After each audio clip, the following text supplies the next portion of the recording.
I'm talking today to Ethan Zuckerman, who is the chair of Global Voices. Global Voices is a citizen network of bloggers, essentially. Ethan, tell us how Global Voices came to be set up. Like many projects, Global Voices is basically what happens when two people who share the same frustration get together. So in 2003, I was at Harvard University. My colleague and dear friend Rebecca McKinnon was there as well. I was starting to do research about international media and what media did and didn't pay attention to. Rebecca had just stopped being a major television correspondent for CNN because she was so frustrated about what international media did and didn't do. And we were both very interested in this question of whether we could use new media to increase coverage of the developing world. We both noticed that we were getting more and more of our news, she about China and North Korea, sort of her obsession, me about Anglophone sub-Saharan Africa, particularly West Africa, was my obsession, and we noticed we were getting more and more of this with blogs. And so in 2003 we invited our favorite bloggers from the developing world to make their way to Harvard, got together in a room and said, should we do something together? And by the end of it, had a plan and a project and a way forward. And what it's really turned into is, on its simplest level, a wire service for citizen media. So that can be blogs, that can be Twitter, that can be Facebook, it can be videos, it can be podcasts. But it's become much more on top of that. It's this sort of giant, multinational, multilingual conspiracy. And if you look at Africa, how many bloggers or their equivalents are there in both North and Sub-Saharan Africa? Well, let's start in Sub-Saharan Africa, where the answer is it's very uneven from country to country. The blogging powerhouses in Sub-Saharan Africa have traditionally been Kenya, perhaps first and foremost, South Africa, certainly Nigeria and Ghana. Both have a very good showing for themselves. Uganda is starting to get very, very strong. So when you say powerhouses, approximately what number of people are involved? You know, in Kenya, all of this is a Pareto distribution, right? So, you know, I'm sure we could find, you know, several thousand Kenyan bloggers. But there's perhaps a hardcore of sort of 30 or 40 who really have an enormous amount of political influence. And a lot of those folks are affiliated with the Ushahidi project. They're folks like Orio Kola or Juliana Rotich. You can sort of dig into that remarkable mapping project and you'll find many, many of those voices. What's interesting about Sub-Saharan African blogging is that the distinction between being a blogger and being a professional journalist is a very, very fuzzy one. And in many cases what you have is work by professional journalists who are using the blog to run stories that they couldn't get elsewhere. Where it's not as strong is in the Francophone and the Lusophone nations, although that's changing. And I was just looking at our coverage in Rwanda recently, and as the situation gets more and more difficult for journalists in Rwanda who have this unfortunate tendency to be killed when they leave the country, bloggers are getting very brave and very vocal about criticizing President Kagame. And that's been very interesting to see. Northern Africa is an entirely different situation. If we look at the Arab Spring, we have to give an enormous amount of credit to bloggers, both directly and indirectly. Many of the key figures involved with the protests in Tunisia and in Egypt are pioneers in the blogospheres in those countries.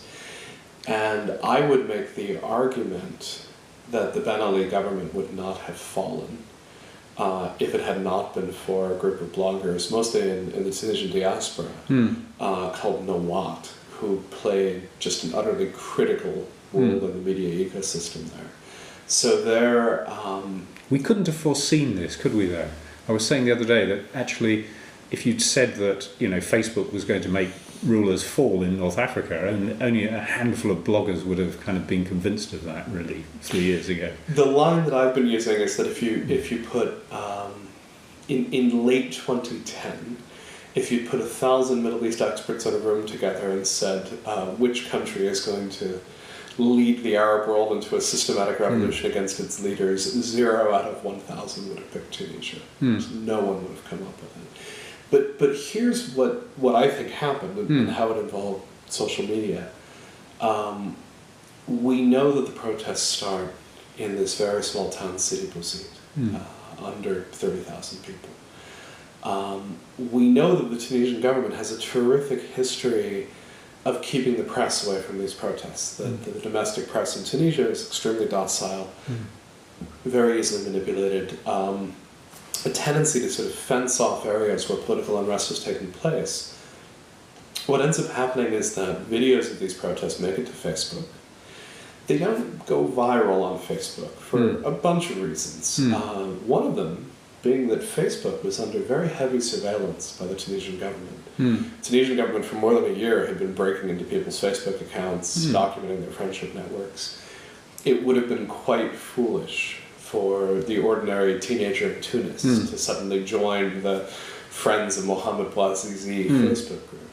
But what happens are Tunisians in the diaspora are getting in all this data via social media, particularly Facebook. They start packaging it for international media and essentially saying, look, there's something really interesting happening here. We know you can't keep track of it. We know you don't fully understand it. But we've translated from Tunisian Arabic into classical Arabic, French, and English. We've put together timelines. We have a whole package.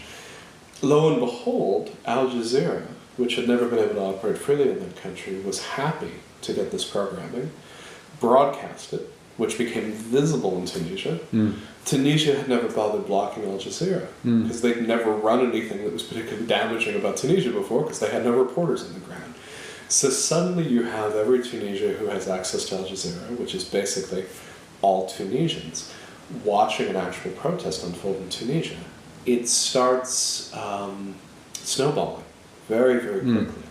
And for me, the more I understand about the situation, the harder it is to imagine without the people using Facebook and then without these Tunisian bloggers sort of figuring out how to edit that into a coherent narrative and sharing it on. But we still have, in a sense, the situation in Syria where endless amounts of information is coming out, but actually the sort of the death toll day by day simply continues, and those in power stay in power. One way to look at the events of this year is to think about the element of surprise. Ben Ali is forced out of power before the New York Times actually writes a story about the Tunisian protests. Quite literally, the first time that we hear Mohamed Bouazizi's name in print in the U.S. is the day that Ben Ali steps down. Mubarak has similar difficulties getting his act together. By the time we get around to Gaddafi and to Assad, these guys have figured the out message that is clear. They need to fight back. One of the interesting things I've seen in Syria is the extent to which it has become a propaganda war in social media. At Global Voices, we were documenting the extent to which Syria's Twitter tags were getting polluted. So early on in the Syrian protests, everyone was simply using hashtag Syria as a way of sort of talking about what's going on as far as the protests. At some point, some clever chap within the Syrian government decides, I'll start posting the Syria hashtag. How about the football scores of every match Syria's been in since the 1960s? People want to see that. How about every photo on Flickr that's tagged Syria? We'll just post those. And of course the hashtag very rapidly becomes useless. I got a phone call the other day from ABC News in the States saying, this is unprecedented. The Russians are polluting hashtags. I said, wait a second, the Syrians were all this a while ago. It's just that we haven't been watching very closely. I think part of what's happened in the Arab Spring is that once we get to governments, sort of 3, 4, and 5 in the process, they've dug in on all fronts. So they've dug in militarily, They've dug in terms of media. They understand that in a world where Ben Ali and Mubarak can lose office, that we're not playing for keeps, and we have a sense of what steps people are willing to take. So, we've been covering this at Global Voices. What's interesting is sort of watching euphoria turn into realism and sometimes despair. Our Middle East editor, who's really been our rock this whole year, is a woman named Amira Al-Hassani, who is a Bahraini, proud Bahraini Shia.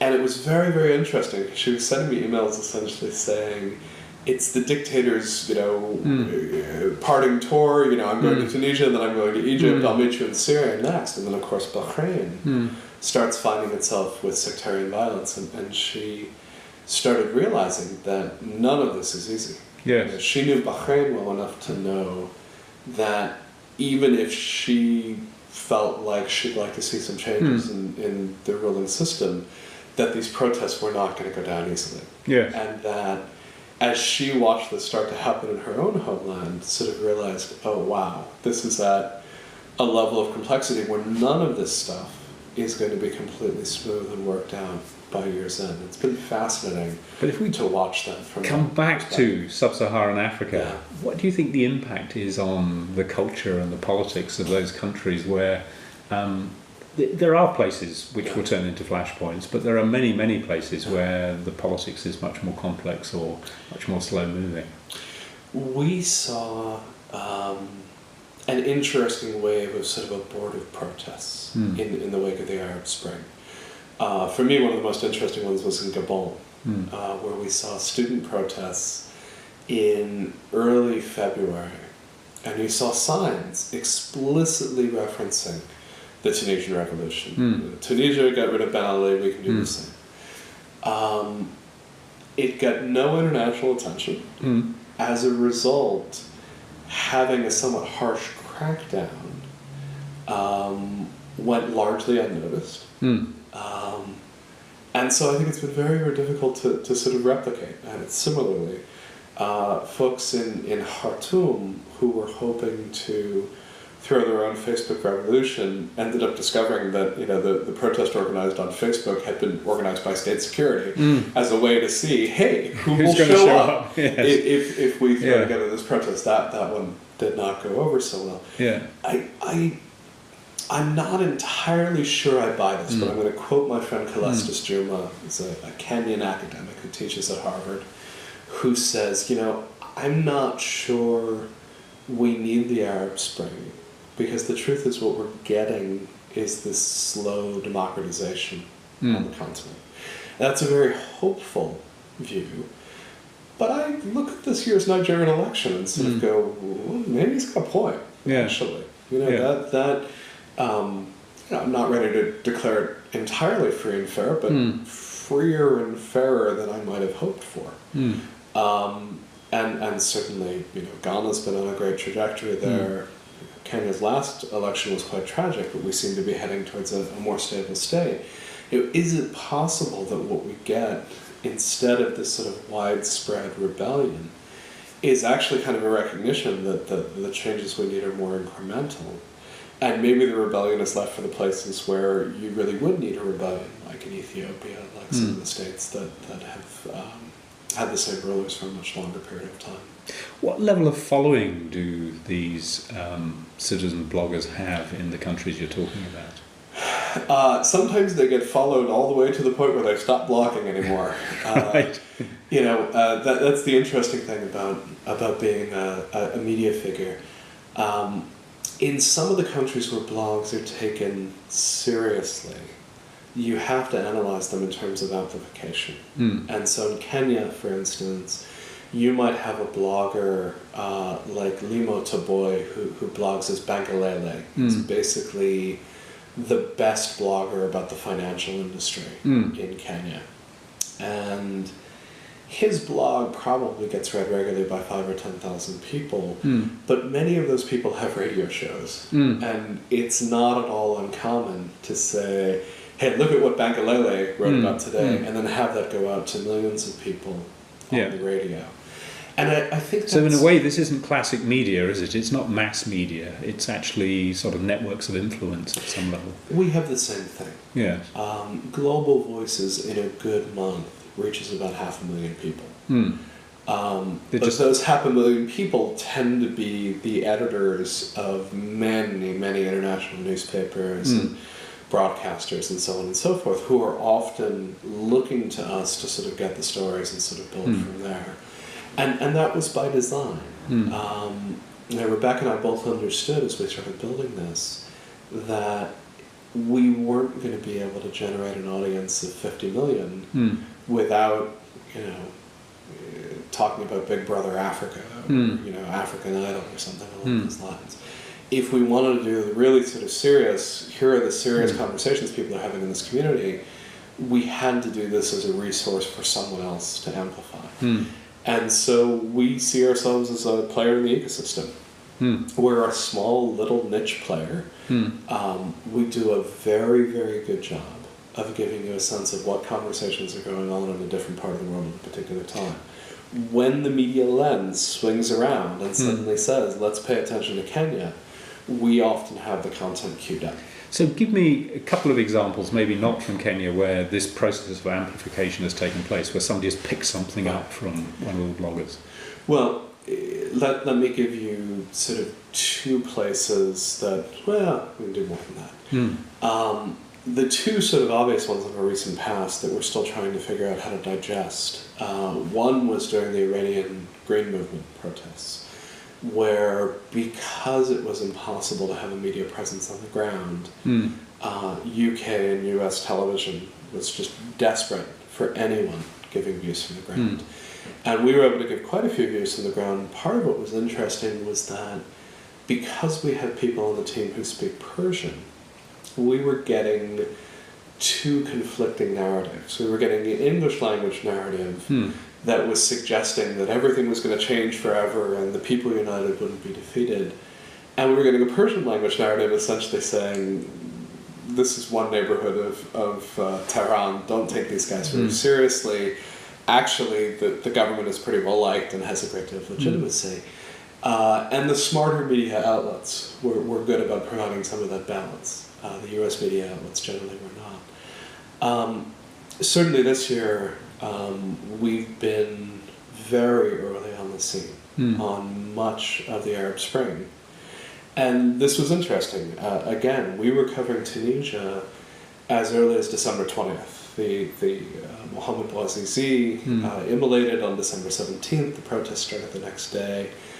We had sort of full coverage every day from the 20th on. Got very well amplified in French media, did reasonably well in UK papers. Again, the US missed it entirely. But it was there, and we were sort of banging the drum on it. We're having better luck right now around Russia. And I think there's enough old Cold Warriors in US newsrooms that they take seriously sort of this notion that Moscow is important, even if it hasn't been as important to the US as Beijing for the last 20 years. But so by giving a lot of reports on those Duma protests right now, we're getting there. But we fail to get amplified far more than we would like. So one of the stories that I think breaks our collective hearts, we have a very deep investment in Madagascar. We've got 5 or 6 Malagasy folks involved with the project. We actually publish a Malagasy language edition. We produce editions in 20 languages put together by volunteer translators. But one of our very best is in Malagasy. And so when we had the bizarre coup where the mayor of Antananarivo took over the country, we had that in stunning detail, and we couldn't get anyone for love or money to pick up that story. And this is what's so interesting about this, is that it's not just about a great story. It's not even just about an important story. The Madagascar story has so much implications for land use and outside influence. It has a lot to do with people's preconceptions and what people think is important rather than what might turn out to be important in the long term. It's also partly, presumably, to do with trying to interest people in African stories that don't fit certain kinds of easily described hooks, inverted commas. And competing with, bad media images. I mean, Yeah. I think in the US, when you say Madagascar, everybody assumes it's an animated film about penguins and lemurs. The reason we thought that story was so important is that what led to the fall of the first government was a land deal that ended up leasing an enormous amount of agricultural land into that country into South Korean hands. And for a very poor agricultural economy, that's a terrifying story. And it's a story that we're actually seeing evidence of all throughout the continent. Really, really heartbreaking that we couldn't get people to pay attention. But this, for us, is the interesting challenge. We've got people in all of these countries starting to tell their stories. Even countries that we weren't getting much from. Equatorial Guinea, we finally have someone who's writing from the ground in that country, which is enormously brave. Now our question, our challenge, is when someone's brave enough to tell a story like that, when someone's brave enough to write a story essentially saying, I think Paul Kagame's government is killing journalists, how do we get somebody to pay attention to that? That's what I'm working on at the moment. And how do you think that breakthrough will be made? I think media as a whole is going through an enormous revolution right now. And I think that many of the things that worked in the past, BBC with an army of foreign correspondents, CNN capable of sending teams all over the world, I think those things are going away. And we could spend a lot of time mourning what we're going to lose with that, or we could spend time building the new thing. I had a journalism conference 2 or 3 years ago, and my managing editor, Solana Larson, stood up and said, I want to see the end of foreign correspondence. We shouldn't have them anymore. You should have people who live on the ground in a country from that culture explain what's going on in that country to the rest of the world. I really think that's where we need to go. The room goes crazy, people start yelling at her, you know nothing, where are you coming from, you're throwing out the history of journalism. Richard Sambrook for the BBC puts up his hand and says, no, she's right, that's where we're going. And, it's one of those moments where you suddenly realize there's a tectonic shift going on here. The people that we work with, they may be starting their careers as bloggers or as Twitterers or whatever. Some large chunk of the people that we work with are becoming the next generation of journalists. And they are often the single best people you could rely on to understand what's going on in a country. And I see us over time, honestly, looking more and more and more like just another news network. It's just that we were born out of this digital world and this reality of citizen media, whereas frankly everybody else is sort of catching up with it at the moment. Ethan, thanks for talking to me today. My pleasure.